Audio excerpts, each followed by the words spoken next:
Hello সবাইকে, সপ্তমীর দিনের কিছু মুহূর্ত আপনাদের সঙ্গে শেয়ার করে নিলাম।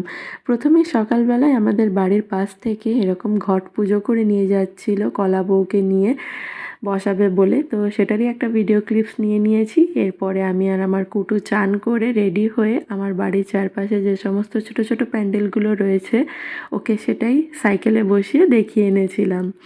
মেনলি ও সাইকেলে বসে আর আমি ওকে ঠেলি, এই হচ্ছে ব্যাপার। তো বিকেলবেলায় আমার বাবা আমাকে মেদিনীপুর নিয়ে গিয়েছিল। প্রথমে ছোট বাজার দেখেছিলাম, তারপরে রাজাবাজারে রাজা কৃষ্ণচন্দ্রের বাড়ি করেছিল, ওটাও দেখেছিলাম। রবীন্দ্রনগরটা দারুণ করেছিল, পুরো বেনারসকে উঠিয়ে এনে রেখে দিয়েছিল, এত সুন্দর লেগেছে। আর তারপরেই দেখেছিলাম বার্জ টাউন, ওদেরও থিম ছিল সিনেমা, দারুণ প্যান্ডেলটা করেছিল, অসম্ভব সুন্দর। এরপরে অশোকনগর দেখেছিলাম, অশোকনগরে খুব একটা আহামরি কিছু করেনি, মোটামুটি করেছিল। আর রাঙামাটি যাওয়ার পথেই ইউনিভার্সিটি দিয়ে যে রাস্তাটা যাচ্ছে ওই রাস্তাটাতেই এই প্যান্ডেলটা করেছিল, অসম্ভব সুন্দর ময়ূরের একটা প্যান্ডেল করেছিল।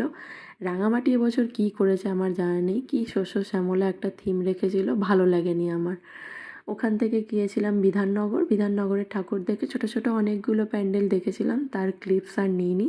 এরপরে মহাতাবপুরের প্যান্ডেলটা দেখে বাড়ি চলে এসেছিলাম, ওটারও প্যান্ডেলটা মোটামুটি খুব সুন্দর করেছিল। এসে আমার কুটুর সঙ্গে একটু টাইম স্পেন্ড করে নিলাম, ব্যাস।